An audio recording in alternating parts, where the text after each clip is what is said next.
올해 3.1절이 100주년이었습니다. 방송국에서 칼럼을 찍어달라고, 한별 총장님 칼럼을 찍어달라고 해서 방송 때문에 어디서 찍을까 생각하다가 서대문 형무소를 선택을 했어요. 일본이 우리를 식민지 통치하던 시절에 무슨 일을 했냐면 경성 감옥을 만들었습니다. 그것이 서대문 형무소예요. 독립하는 사람들, 운동하는 사람들을 다 잡아다가 고문하고 이렇게 거기서 이제 가뒀던 곳이죠. 거기에 누가 있었냐면 여옥사가 있었어요. 여자 감옥들. 무슨 생각이 들으냐면 유관순 할머니는 이렇게 해서 이런 훌륭한 시대를 살고 훌륭한 역사를 이뤘는데 우리 할머니도 유관순 할머니가 졸업한 이화학당 8회 졸업생이거든요. 그 당시 9명 중에 1명이 우리 할머니예요. 박승일 할머니. 근데 우리 할머니인데 우리 할머니는 그때 뭐 하셨나라는 생각을 한 거예요. 그래서 우리 할머니는 뭐 했지 생각을 해봐.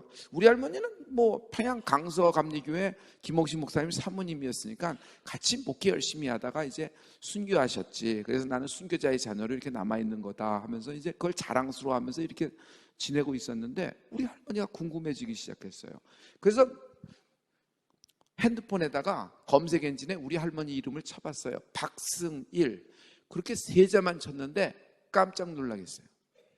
지금 2019년 현재를 살고 있는 저 한별 총장보다도 120년 전, 130년 전 우리 박승일 우리 할머니의 기사가 10배, 20배로 쭈르르 나오는 거예요. 이게 무슨 일이야? 하고 하나하나 넘겨볼 때마다 제가 깜짝 놀랄 일을 많이 발견을 했습니다. 우리 할머니는 평양에서 태어났습니다. 당시에 로버트 저메인 토마스의 영향으로 평양에 급속도로 복음이 퍼져나갔잖아요. 예수를 믿게 됐습니다. 그래서 평양 대부흥운동에도 참여하게 되고 이렇게 하다가 이화학당에 들어가서 졸업을 했습니다. 이화학당을 졸업하고 어디로 갔냐 하면은 일본으로 건너가서 도쿄 아시아 성경학교를 졸업을 했어요. 그리고 한국으로 다시 넘어와서 평양에 기올병원이라고 있어요. 이렇게 세브란스 병원이 우리 쪽에서는 이제 가장 처음에 된 이제 그런 병원이었지만 평양 쪽은 기올병원이라는 기독교 병원이 처음으로 생겼는데 거기 의학 견습생으로 취직이 되어서 거기서 활동을 하고 있었던 중에 3.1운동이 일어난 겁니다. 3.1운동이 일어나서 이화학당에서부터 시작해서 불이 쭉 번졌는데 서울에서만 번진 것이 아니라 북한 쪽에서도 널리 번졌어요. 심지어 평양 쪽은 어떤 일이 있었냐면 3.1운동 때문에 일본이 잡아들인 그 독립운동을 했던 숫자를 이렇게 통계를 내어 동아일보에 나와 있는데 보니까 서울에서 잡힌 수감된 그런 우리 독립운동의 열사보다도 평양 쪽, 북한 쪽에서 잡힌 사람들이 더 많은 거예요. 그 정도로 급속도로 만세운동이 퍼져나갔거든요. 우리 할머니도 열심히 거기서 같이 만세운동을 하고 주도를 하고 그랬습니다. 근데 다 잡혀가 버렸어요. 그러자 우리 박승일 할머니는 우리 교회의 모든 여자 선교회들을 다 불러 모았습니다. 그리고 거기서 이렇게 얘기를 합니다. 이제 독립운동하던 우리의 남정네들은 다 잡혀갔습니다. 이제는 여자들이 일어나야 될 때입니다.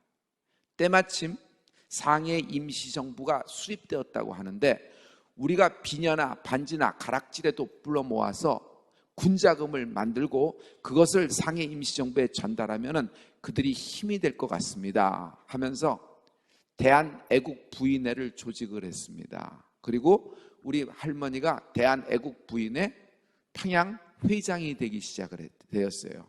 그래서 돈을 모았는데 당시에 돈이 얼마 모였냐면 동아일보에 의하면 2,400원이 모였습니다. 2,400원은 지금으로 돈을 얘기하면 당시에 얼마냐면 쌀 800가마에 해당하는 돈이래요.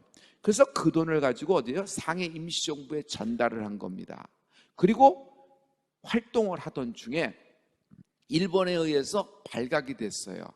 우리 할머니는 주모자 중에 주모자니까 어디에 됐냐면 평양 법원에 재판에 회부되었고 거기서 여러분 첫 공판에는 6개월형을 받았다가 두 번째는 2년 6개월, 3년까지 받아가지고 평양 강서 감옥에 3년 동안 투옥이 되신 것이에요.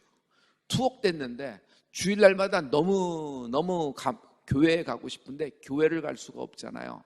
그런데 그 화장실 조그만 구석에 변기통 위에 앉으면은 그 여자 감옥 창틀 사이로 뭐가 보이냐면 평양 장대연교회 종탑이 보이는 겁니다. 거기 앉아서 올라가서 계속 울면서 찬송을 불렀다는 기록 자체가 동아일보에 쭉 실려 있는 것이에요. 저는 몰랐던 기록이에요. 내 4대조 외 증조 할머니인데.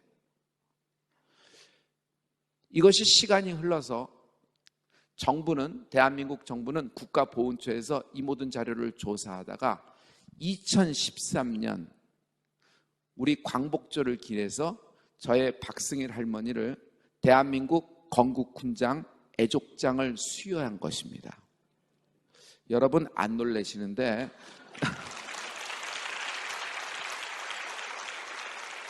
하나님께 영광 돌립니다. 하나님께 영광 돌립니다.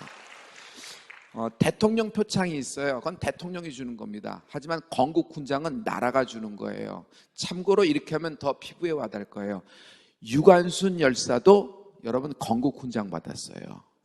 근데 2013년 정부에서 조사해서 국가보훈처에서 결정을 해서 다 복원시키고 자료를 다 만드는 것이에요. 그리고 우리 할머니를 어디다 하면 여러분 대한민국 건국훈장 애족장을 수여한 겁니다. 그런데 후손을 찾지 못한 거예요. 후손을 찾지 못한 거예요. 저는 그런 사실을 몰랐어요. 왜냐하면 우리는 전부 다 평양에 근거했었기 때문에 가족이 전부 다 찢어졌거든요. 지금 현존하는 후손 가운데 가장 장자, 장녀가 누구냐면 다 이제 소천하셨고, 그리고 우리 어머니는 지금 생존해 계시고, 그리고 우리 어머니 가운데 제일 장소는 누구냐면 저 한별 총장이에요. 할렐루야. 여러분 하나님께 영광 돌립니다. 여러 가지 정부에서 이런 베네핏, 특혜를 주면서 이렇게 여러 가지를 하는 걸 많이 볼 수 있어요. 자, 이것은 내게 오래 있었던 나의 그 사실, 팩트예요. 자, 지금부터 여러분과 얘기를 해볼게요. 2013년 전에 이미 대한민국 국가보훈처는 박승일 우리 할머니에게 수여한 겁니다. 그런데 후손이 몰라서 못 찾아간 거예요. 그런데 내가 그것을 서대문 형무소에서 할머니 이름 찍어보면서 찾아내기 시작을 한 거예요. 그래서 알게 됐어요. 그날 제가 서대문 형무소에서 자동차 안에서 얼마나 고래고래 소리를 질렀는지 전부 다 촬영팀이나 우리 팀들은 목사님 왜 이러십니까? 왜 이러십니까? 난리가 나는 줄 알았는데 난 너무 기뻐서 소리를 막 지른 것이에요. 여태까지는 저는 순교자의 후손이라는 그런 어떤 큰 하나님의 은혜를 입고 자랐는데 거기에 뭐가 들어갔냐면 이제 하나 더 들어갔냐면 독립유공자의 후손이 들어간 거예요. 쌍이 맞잖아요. 할렐루야. 여러분, 그래서 내가 이것을 보고서 깨달은 거예요. 내 것인데도 하나님이 내게 주셨는데도 하나님이 나를 지정하고 계획하셔서 창세전에 예비하셔서 목적이 있어서 내게 부여하신 것인데도 내가 찾아가지 않아서 임자가 안 되었구나. 그래서 내가 그것을 찾아가면 임자가 될 수 있는 것입니다. 할렐루야. 할렐루야. 갑돌이와 갑순이는 둘이는 서로 갑돌이 마음에는 갑순이 마음에는 갑돌이 갑순이 서로뿐이네요. 근데 이들이 뭐예요? 고까지껏 했더래요. 마음이 있고 원하고 사랑하는데 여러분 다른 남자 다른 여자에게 시집가요. 왜 그래요? 말을 안 하는 거예요. 저 사람의 임자는 나다, 저는 내 임자다, 말을 안 하는 것이에요. 여러분 갑돌이 갑순이는 그런 마음속에 다른 남자 다른 여자 품고 평생을 살아갑니다. 하지만 더 비극이 뭔 줄 알아요? 갑돌이하고 갑순이하고 결혼한 남편과 아내를 생각해 보세요. 이들은 뭔 비극이에요. 아니 뭔 비극이야. 머릿속에 다른 생각하면서 엉뚱하게 생각하는 거 아니에요. 그러면서 마음속에 아련한 추억으로 무슨 떠올리면서 달 보고 울었다라는 한국적인 비극을 얘기하는데, 정서를 얘기하는데, 이건 한 중에 한이에요. 한 중에 한. 여러분, 당신이 임자가 될 수 있다. 임자가 될 수 있다. 우리가 잘 보면은 여러분, 칠복이는 달라요. 최진사댁의 셋째 딸이 아름답다고 얘기하지만 칠복이는 어때요? 그냥 엄두를 내서 들어가서 육관대청에 무릎 꿇고 사위가 없으시면 이 몸이 어떠냐고 말을 하기 시작했더니 결국 셋째 딸이 어떻게 해요? 자기는 아무도 없어서 자기는 얻어 터질 줄 알았는데 치마폭을 입고 셋째 딸이 사뿐사뿐 걸어와서 자기에게 절을 하잖아요. 여러분, 이것을 보면 잘 알 수 있어요. 엄두를 내는 은혜가 있을지어다. 엄두를 내는 은혜가 있을지어다. 하나님은 우리에게 매일매일 만나를 내려주셨어요. 그러나 장막 안에 들어가서 가져오지 않아요. 먹을 것도 없는 거예요. 만나는 내려왔지만 누군가 나가서 손으로 집어서 갖고 올 때 자기 것이 되는 거죠. 만나에 임자되는 축복이 있을지어다. 할렐루야. 아브라함이 장막 안에서 한숨을 퍽퍽 쉬고 있습니다. 여태까지 따라왔지만 아무것도 나는 된 것이 없네. 무자하니까, 자식이 없으니까 내 인생은 글렀네. 당시의 세계관으로는 자기 인생이 끝났다고 생각하는 거예요. 그래서 땅이 꺼질 듯이 내 팔자야, 이러다 끝나는 거지. 스스로 자책하며 스스로 말로 자해하면서 그러고 보내고 있는 거예요. 그때 주님이 오십니다. 아브라함 나와봐. 텐트 안에서, 장막 안에서 끄집어내십니다. 하늘의 별을 봐, 바다의 모래를 봐, 너의 후손이 이렇게 될 거야 하면서 아브라함에게 축복의 말씀을 한 걸 기억해요. 너는 복의 근원이 될 것이다. 이곳 비옥한 땅 유브라에서 저곳 비옥한 땅 나일강까지의 모든 강과 모든 땅을 너와 너의 후손에게 주리라. 아브라함, 너를 축복하는 자를 내가 축복하고 너를 저주하는 자를 내가 저주하리라. 이 말이 뭐예요? 아브라함, 너의 인생은 내가 책임지겠다는 것이에요. 여러분, 누가 내 인생을 책임질 수 있어요? 나도 내 인생을 책임 못 지는데. 그런데 하나님은 내 인생을 책임지신다. 하나님은 내 인생을 책임지신다. 오늘 나온 모든 사람들을 인생을 하나님이 책임지신다. 임자되는 은혜가 있을지어다.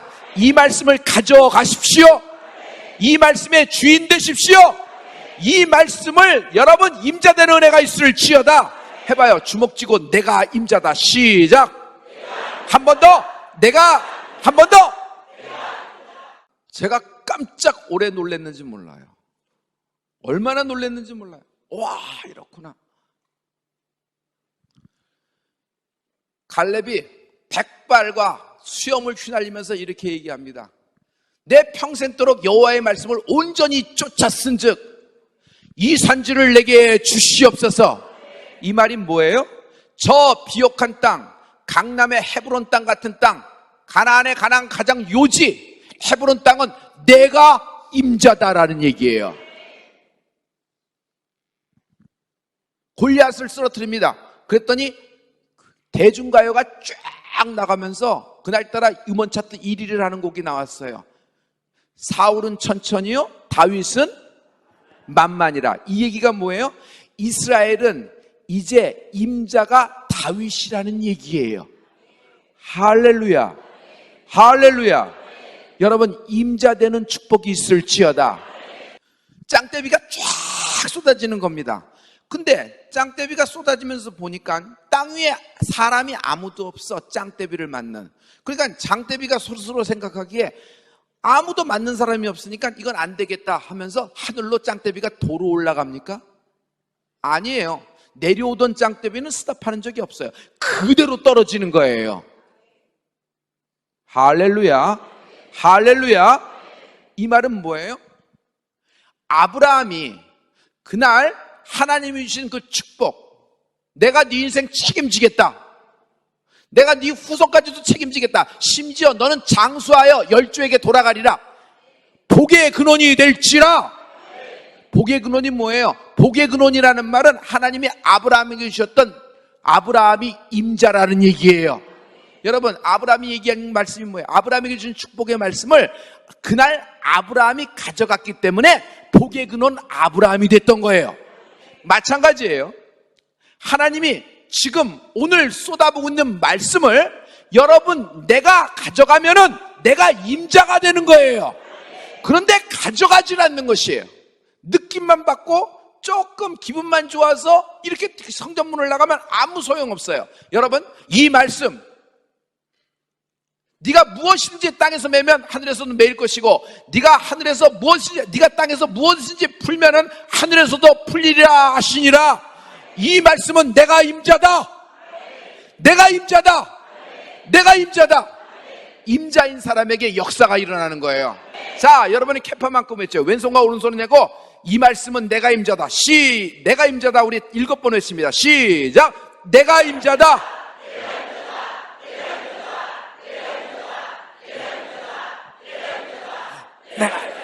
할렐루야. 그날 빌라도 법정은 서슬이 시퍼래요.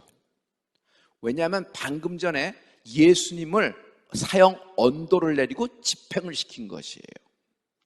아무도 빌라도 법정에 감히 들어가거나 빌라도를 만나서 심기를 건드릴 수 있는 그런 위인이 아무도 없어요, 이스라엘은. 그런데 아리마대 요셉이 평소에는 없던 굉장한 엄두를 내기 시작합니다. 예수님이 골고다에서 운명을 하셨는데 누군가는 예수님의 시신을 걷어서 장사를 지내야 되는 것이에요. 저대로 내버려 둘 수 없어요. 평소에 아리마대 요셉은 예수님을 쫓아가던 그런 인물이었어요. 하지만 숨어서 쫓는, 자기의 자신을 드러내지 않는, 왜 그럴까요? 가진 것이 너무 많은 것이에요. 첫째, 사내리는 공의 70명 중에 한 명이에요. 최고 의결관 입법기관 70명 중에 하나예요. 공직에 있었다. 그는 귀족이었다. 부자 간원이에요. 가진 것이 너무 많아요. 그리고 자기에게 연결된 수하나 가족들이 굉장히 많겠죠. 만약 예수님과 자기의 제자와 스승과의 관계가 밝혀진다 그러면은 지금 현재 상황에서는 자기뿐만 아니라 자기 가족이 멸망될 것은 뻔하기 때문에 숨어서 예수님을 쫓아가던 그런 제자였어요. 지금 모든 예수님을 따라가던 베드로를 비롯해서 12제자는 제 길 살라고 제 길로 다 도망간 상태입니다. 그런데 평소에는 이런 아리마대 요셉이 예수님이 사형언도 받으시고 골고다 십자가에서 돌아가신 후에 이상한 엄두를 내기 시작합니다. 서술이 시퍼런 빌라도 법정에 찾아가서 빌라도하고 1대1의 면담을 요구하는 거예요. 누가 빌라도하고 면담을 요구할 수 있겠어요? 베드로가 할 수 있겠어요? 아무도 못하는 거예요. 근데 그가 나서는 것이에요. 빌라도를 만나서 한딱 일성을 합니다. 예수의 시신을 내게 주십시오. 내가 장사하겠습니다. 정말 뜻밖의 얘기를 합니다. 정말 예수가 운명하는지를 확인하는 겁니다. 그리고 아리마대 요셉에게 준다 하면서 서문을 쓰고 반지로 도장을 꽝 찍어요. 공문서, 퍼블릭 레코드, 로마가 인증하는 퍼블릭 레코드를 만듭니다. 아리마대 요셉은 그 종이 한 장을 들고 어디로 쫓아가요? 골고다로 쫓아가면서 자기하고 평소에 친한 니고데모를 부릅니다. 니고데모, 내가 가서 시신 올 테니까 장사 지내야 돼. 너는 뭔가 준비해. 그러고 골고다에 올라가서 그 서류를 내보이고 예수의 시신을 수습하고 아무데도 장사할 곳이 없어서 자기 집안에 자기들의 가족을 위해서 준비한 바위로 생긴 그런 큰 무덤이 있어요. 거기에 예수님을 모시고 장사 지내는 인물이 되는 겁니다. 여러분, 복음서에 보면은 예수님이 운명하시고 모든 행적이 아리마대 요셉 한 사람을 주목하는 것을 볼 수 있어요. 내 사복음서 모두에 아리마대 요셉 부자 간원의 이야기가 동일하게 나오거든요. 이 말은 뭐예요? 그 당시 모든 주인공은 아리마대 요셉이 되었다는 것이에요. 할렐루야. 자, 이것을 한마디로 할게요. 예수님 생전에는 자신이 나서지 못하고 부끄럽게 도망다니고 숨어다닌 거였으나 예수님이 운명하였어요. 실은 세상적인 입장에서 보면 예수님이 운명하셨다는 것은 끝났다는 얘기 아니에요. 이젠 다 끝난 거예요. 그냥 먼 훗날 내가 이렇게 했었다 하고 뒤에서 이렇게 얘기하거나 예수님의 유족들 찾아가서 뭐 형제들이나 모친 마리아 찾아서 조금 이렇게 살해하면서 이렇게 뒤를 좀 봐주면 그것만 해도 대단한 사람이 될 겁니다. 그런데 이상한 일을 하는 거예요, 그가. 결국 그 당시 사건에, 영적인 사건에 예수님의 그 고난과 죽음과 부활 사이에서 그 공간 부분에서 여러분 아리마대 요셉은 임자가 되는 축복을 받는 것이에요. 할렐루야, 할렐루야.